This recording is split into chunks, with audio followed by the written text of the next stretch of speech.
শিবশক্তি জ্যোতিষ healing astronomy সর্বদা আপনার সাথে, আপনার পাশে।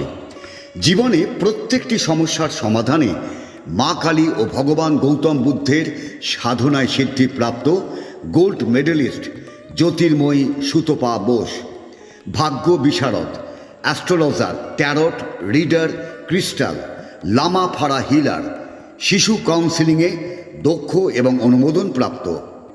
বৈবাহিক সমস্যা, প্রেমের সমস্যা, সম্পত্তিগত সমস্যা, আর্থিক সমস্যা, শারীরিক সমস্যা, শিক্ষায় এগিয়ে যাওয়ার ক্ষেত্রে বাধা বা সমস্যা, সকল সমস্যার সমাধানে আপনার পাশে জ্যোতির্ময়ী সুতপা বোস। শিবশক্তির জ্যোতিষ হিলিং অ্যাস্ট্রোনমির কর্ণধার সুতপা বোস, যিনি কুণ্ডলী বিচার এবং লামা ফেরা হিলিংয়ের দ্বারা জীবনে প্রত্যেকটি সমস্যার সমাধান করেন। মা কালী ও ভগবান গৌতম বুদ্ধের সাধনায় সিদ্ধিপ্রাপ্ত জ্যোতির্ময়ী সুতপা বোস। তিনি বসছেন শ্রীরামপুর, চন্দননগর ও ব্যান্ডেলে।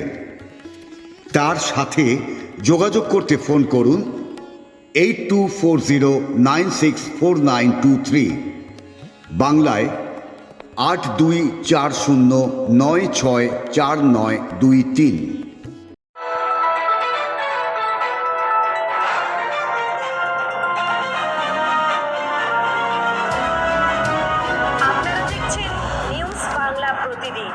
মানুষের সাথে, মানুষের পাশে। আপনারা দেখছেন নিউজ বাংলা প্রতিদিন। আমি গীতা। দেখে নেব আজকের হেডলাইন্স।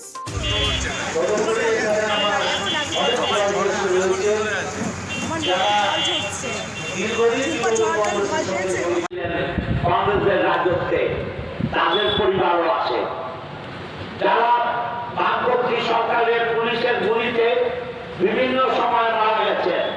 সেই মামলার ছায়াগাছা থেকে আরম্ভ করে বিভিন্ন জায়গায়, খিলদিরপুর, নানান জায়গায় তাদের পরিবারও আছে। ভারতবর্ষ স্বাধীন হওয়ার পর লক্ষ মানুষ বাংলায় বলে আমি আমার পূর্ণ বক্তব্য শেষ করছি। তৃণমূল কংগ্রেস জিন্দাবাদ, মমতা বন্দ্যোপাধ্যায় জিন্দাবাদ, অভিষেক বন্দ্যোপাধ্যায় জিন্দাবাদ। এখন আপনারা তৃণমূল কংগ্রেসের সাধারণ সম্পাদক গৌরীকান্ত মুখোপাধ্যায়,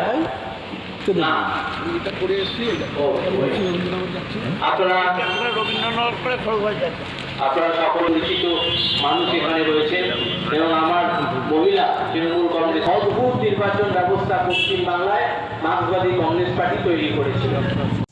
মাইকের আওয়াজ শোনাবে। আজকে দেখুন 100 বছরের পার্টি জিরো কর্মফল আপনাকে কি সংগঠন, আমাদের সংগঠন আছে। আমার মাকে বলে আমি ওই স্কুলে দল বেঁধে এসছে, আমাকে কি সব আকার উচ্চারণ করেছি। কারা? ওই রক্তের বললাম, শহীদের রক্ত হবে না, ব্যর্থ হয়। আপনারা কি পেয়েছেন? সবাই ভারতবর্ষ বুকে কি শেষে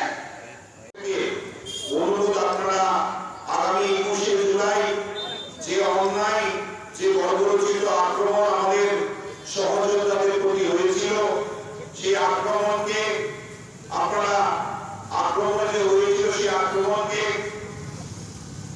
প্রতিবাদ স্বরূপ আগামী 21শে জুলাই আমাদের সঙ্গে মামাটি মানুষের সরকারের সঙ্গে যারা যুক্ত, তারা শুধু নয়, 16 নম্বর ওয়ার্ডের সমস্ত অধিবাসী বৃন্দ, যেসব ভক্ত তারা সকলে। আমি আজকে এই কয়েকটি কথা বলতে চাই। আপনারা জানেন 21শে জুলাই 1993 সালে কি মর্মান্তিক নৃশংস একটা ঘটনা ঘটেছিল। তৎকালীন যুব কংগ্রেসের নেত্রী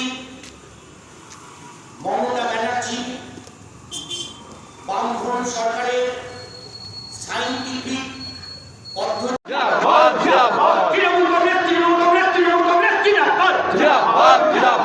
জয় বাংলা।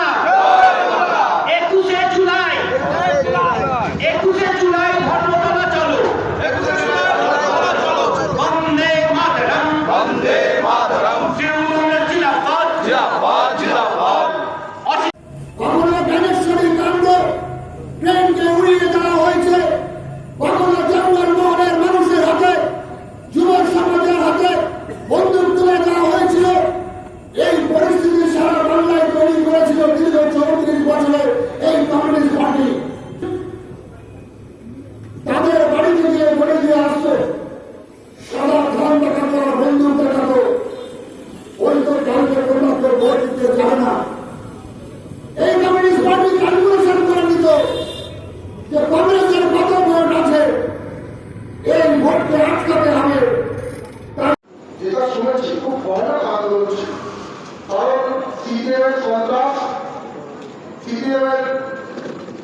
পুলিশ বাহিনী আর তৃণমূলরা আমাদের মতো লোককে নিয়ে মমতা বন্দ্যোপাধ্যায় আন্দোলনটা করছে। কারণ সিপিএমের ঋণ রয়েছে, কারণ সিপিএম সুকৌশলে যেভাবে ভোট করতো সন্ত্রাস করে ভুয়ো ভোটার ঢুকিয়ে দিয়ে, সেই কিন্তু ভুয়ো ভোটারকে আটকানোর জন্য তিনি বলেছিলেন নেতাদের বলতে চাই, আগামী 21 তারিখ কংগ্রেস করতে গিয়ে 13 জন ছেলের জীবন চলে যায়। জ্যোতির্বস্য পুলিশ নির্বিচারে গুলি করে হত্যা করে।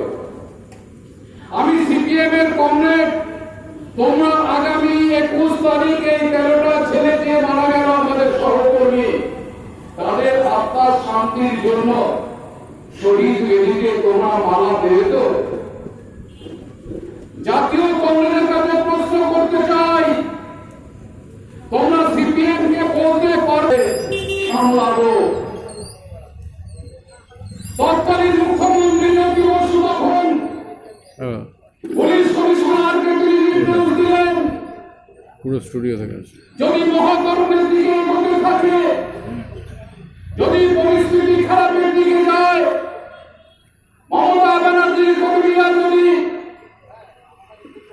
মহাকরণের দিকে এগিয়ে আসে, নির্বিচারে গুলি চালাবে। আমি অর্ডার দিচ্ছি তোমাকে। আমাদের আন্দোলন কিন্তু মহাকরণ অভিযান ছিল, মহাকরণ দখল করার প্রোগ্রাম অভিযান ছিল না।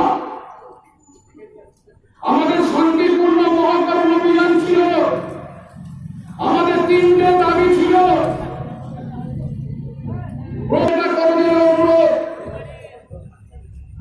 শুধু 21 জুলাই নয়, শেয়ার করুন। আমরা দেখেছিলাম সেই দীর্ঘ 40 বছর ক্ষমতায় আমরা কোন নির্বাচনে জিততে পারতাম না। বিরোধী দল যারা ছিলেন, সেটা পঞ্চায়েত নির্বাচন বলুন, পৌরসভা নির্বাচন বলুন, বিধানসভা নির্বাচন বলুন, লোকসভা নির্বাচন বলুন, আমরা নির্বাচনের 1-1.5 মাস আগে থাকতে দেওয়াল লিখন থেকে শুরু করে বাড়িতে বাড়িতে প্রচার থেকে শীতের ঘটনা যা ঘটেছিল তার পরিপ্রেক্ষিতে আজকের পথসভার সমর্থনে 2024-এর 21শে জুলাই বিশ্ব রেকর্ড হতে চলেছে, কি বলবেন? প্রথমেই বলি, 16 নম্বর ওয়ার্ড তৃণমূল পরিষেবা কেন্দ্রের পক্ষ থেকে এই দিনটা স্মরণীয় দিন। 21শে জুলাই এই দিনটা আমাদের, জুলাই মাস পড়লেই আমাদের মনটা ছকছক করে, কখন আমরা পৌঁছাবো, ধর্মতলায় পৌঁছাবো। এই দিনটা স্মরণীয় দিন। এই দিনটা আমরা আসলে আমাদের সকল ওয়ার্ডের কর্মীরা আমরা চুপ করে বসে রাখতে পারি না। আমরা 21শে জুলাই বিধায়কের নেতৃত্বে 8:45-এর ট্রেন চুঁচুড়া স্টেশন দিয়ে ধরে আমরা সবাই কলকাতার রাজপথে হাঁটব।